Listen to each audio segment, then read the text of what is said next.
Hey everybody, it's your old pal Chuck, and I am back with another review, and this is a figure I'm excited to present to you from the G.I. Joe classified line. This is Lady Jaye.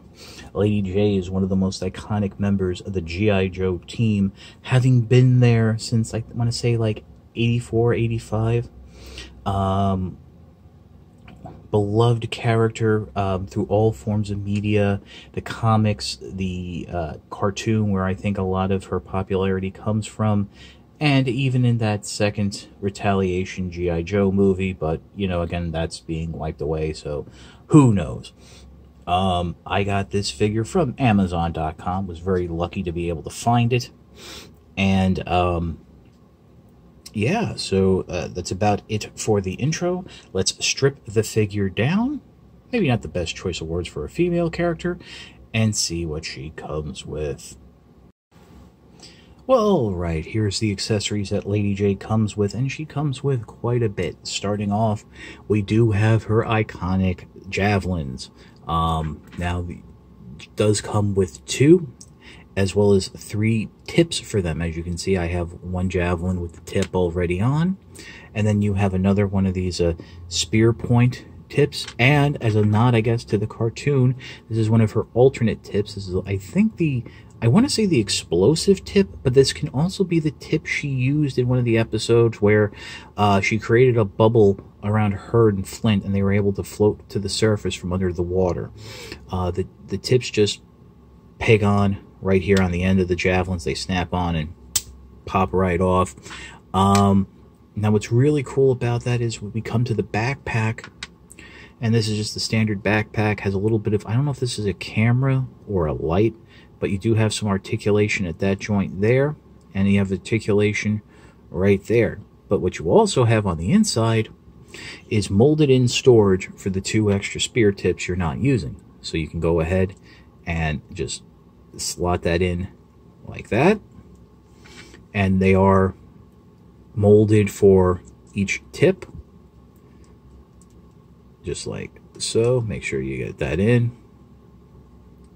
And then for the other spear, there's a holder here on the side that you can just clip that on and, you know, adjust it to how you see fit. So we'll get to more to that in a moment. Does come with a little K-bar style knife that fits into a sheath right here on the belt.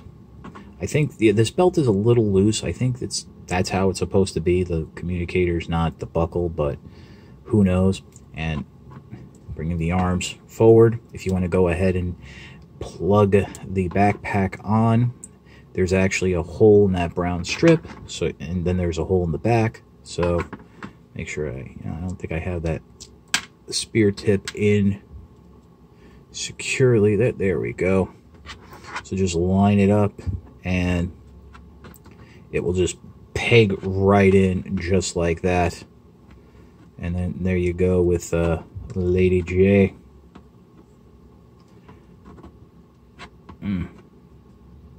The spear holds a little loose in the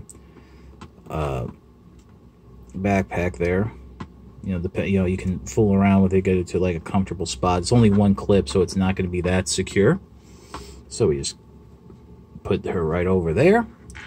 Coming along again with the other spear, you have this little, looks like a futuristic blaster, but what it is a Javelin Launcher. Now in the cartoon, Lady Jaye just threw her javelins, but on the original toy, there was like this little gun device where the javelin was mounted, and that's actually been copied over a few times.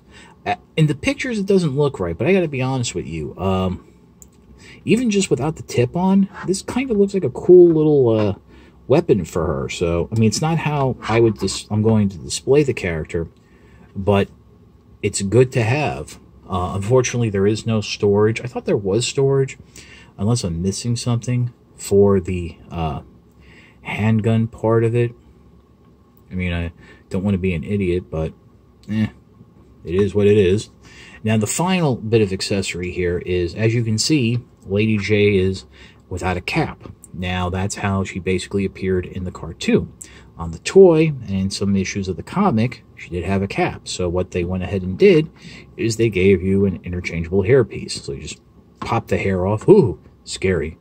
And then you just pop this on, and it holds well enough. And there you have your Lady Jaye as the comic and toy accurate version. Personally, I'm going to go ahead and stay with the cartoon accurate version, since that's really the version of Lady Jaye I know the best. And, you know, coming in, getting a look at that face, not bad. It's a little bit younger than what I remember her looking like. You know, interesting story. I once interviewed Mary McDonnell Lewis, the voice actress for Lady Jaye, and she had mentioned how when there was this little party of sorts for the cast of G.I. Joe to get to know the writers and some of the animators, a couple of the animators came up to her, and when they found out that she was doing Lady Jaye, they got very shocked, and they said, hold on one minute, and they went and got the original drawings, concept drawings they did. You know, that they said, well, this is the character, this is what she's going to look, you know, this is what she does.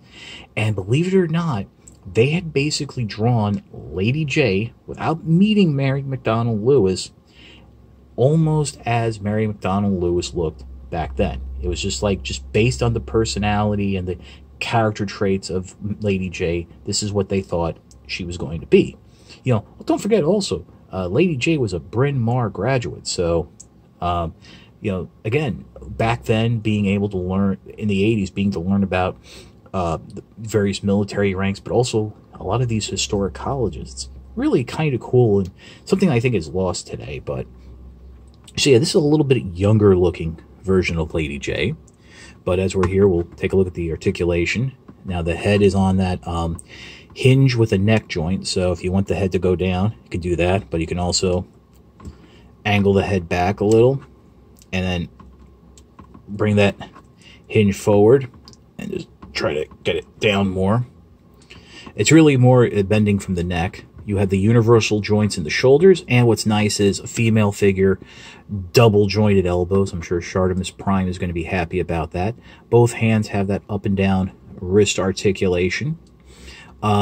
Because it's a very open waist and chest area here, the ab crunch is not really hindered, so you got the whole rotation and all that stuff. Just here, let me take the backpack off so I can get a better grip. So yeah, you got all that going on. The hips, I almost forgot, also does have, like every other Joe figure, the butterfly joint. The hips, of course, are on using that enhanced art style of articulation, so you do have the dropping leg joint just like so, which you can pop back up and swing out and all that stuff. So that is nice to see there. Faux ratcheting, double jointed knees. Rotation there at the boot. You also had the rotation up here at the calf. Forward and back ankle articulation, and you do have the pivot. So do have a lot of nice articulation on Lady Jaye. In terms of parts, I mean, I'm going to say there's a lot of new here. The only other female figure I have is Scarlet, and I'm not going to say that she just like uses all of Scarlet's bits. I want to say that maybe some of it is borrowed from the Baroness as well, but also, you know, as I said, there's also a lot of new. So just a great figure, and definitely worth a place in your collection. So we'll pause, and we'll be back with my final thoughts. And that was probably me, not the figure, causing her to fall over. Okay, so I just, I forgot to mention that some time ago I did buy a set of these three display stands from Hasbro Pulse, and these are, if you buy Marvel Legends, these are the stands that have come with the deluxe versions of some of the figures, like the Black Widow figure from the deluxe Black Widow from that upcoming movie. and stuff like that. Yeah, there's a Black Widow movie coming. So I figured I'd just bust it out and give you a little bit of a action pose with Lady Jaye. They're not the best, but they're not terrible. So there's that, you know. I mean, I have the hook around her leg since the backpack would interfere with the waist. But yeah, it really is a solid figure, and you can help with these, and these stands can help get you into some action poses. Now, definitely Lady Jaye is worth a place in the collection, especially if you're an old school G.I. Joe fan like I am.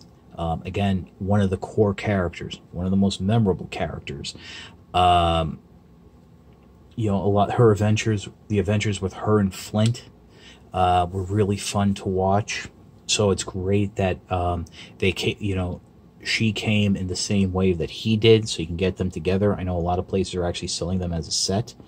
But yeah, so now I got this figure off of Amazon. As far as I know, these have been showing up in retail stores. The problem is some places just aren't stocking the classified line right now, so it might be a little hard to find. I know that Big Bad Toy Store has pre-orders up for both Lady Jaye and Flint, so they're probably getting another stock in. So there you can give them a shot and try to get it that way if you can't find it in stores. Keep your eye on Amazon. I think right now Lady Jaye is sold out. It was one of those deals where they said it will ship it when it's in stock, so I paid for it, and then it was supposed to come after the 20th, my birthday, by the way, but instead it actually came it came today, which was about 2 weeks early, and about a week or two after I ordered it. So yeah, so keep an eye on Amazon. Make sure to check the additional sellers, because if Amazon is not in stock right away, they will give preference to a third-party seller who might be selling this figure for $30, whereas Amazon will sell it for, you know, 20 and change. So just a few things to keep in mind, food for thought. But definitely a cool figure. I'm really happy with the look of it, and I'm really happy to be able to have a Lady Jaye in my 6-inch collection. So if you like this video review, please consider liking, commenting, and subscribing. While the views are always helpful and appreciated, it is the likes, comments, and subscriptions that help communicate to YouTube through their algorithms in that mystical, magical space that my channel should be exalted and held upon high. If you really want to make the ultimate sign of support, please consider signing up for my Patreon. All I ask for is $1 a month, $12 a year. No thrills, no tears, no special rewards. All you're doing is helping me help you to help me help you bring figures like Lady Jaye to you, as well as keeping up the infrastructure of the channel. It is www.patreon.com/ChuckDog1999. Hyperlink in the description below, and the return of the cards over here. YouTube fixed whatever the issue was. So yeah, but as I always say, if you can't afford the $1 a month or $12 a year, watching the videos is enough support and thanks, and I do really appreciate it. So with that being said, this is your old pal Chuck for Lady Jaye. We will see you next time.